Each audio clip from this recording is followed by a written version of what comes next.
Bientôt 19 ans et toujours pareil. Toujours une boule au ventre avant de choisir un restaurant. Toujours la gorge nouée en sortie scolaire. Toujours l'envie de pleurer avant une soirée pyjama. Et face à tout ça, rien dire. Faire comme si tout était normal. Se forcer à manger pour paraître comme tout le monde, mais devoir boire un verre d'eau à chaque bouchée pour ne pas avoir la nausée. Fille trop difficile, crise d'enfance, sang surdéveloppé. On me les a tous faits. Toujours les mêmes aliments dans l'assiette et les kilos qui s'installent. Avoir tout essayé sans succès. Le jugement dans les yeux de ses proches, la tristesse dans les yeux du copain, la pitié ou la moquerie dans les yeux des amis. Un mal-être, et pourtant c'est tout l'inverse qui laisse paraître. 15 ou 20 aliments au total, mais aucun problème de santé. Pourtant avec eux, on aurait peut-être pu me soigner. Voilà maintenant 16 ans que je porte ce poids sur mes épaules. 16 ans que je suis anormale aux yeux des gens au courant. 16 ans que je veux, 16 ans que je prie, que je supplie, que j'essaye, que je force, mais surtout 16 ans sans rien. Du jour au lendemain, passer de tout à rien. Avoir la volonté du monde mais ne pas réussir. Penser que ce n'est qu'une question de volonté, mais en avoir tellement qu'on ne saurait que la donner. Le jugement, les moqueries, les critiques.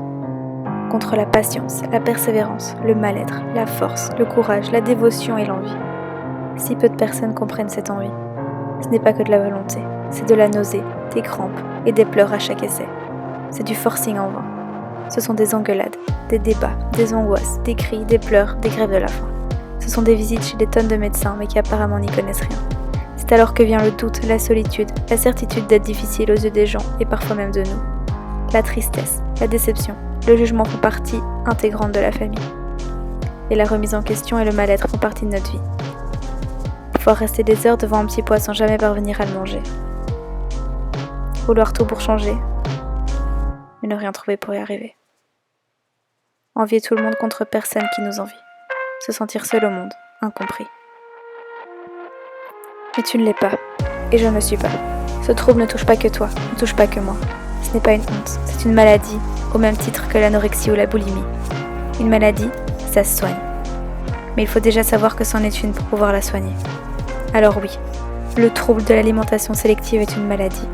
Je ne suis pas bizarre, difficile, idiote, râleuse, surdéveloppée. Je suis. On est simplement malade. C'est une chose à accepter jusqu'à pouvoir la régler. Et comme pour beaucoup de choses, en se sentant épaulé et écouté, l'envie définitive de se soigner montrera le bout de son nez.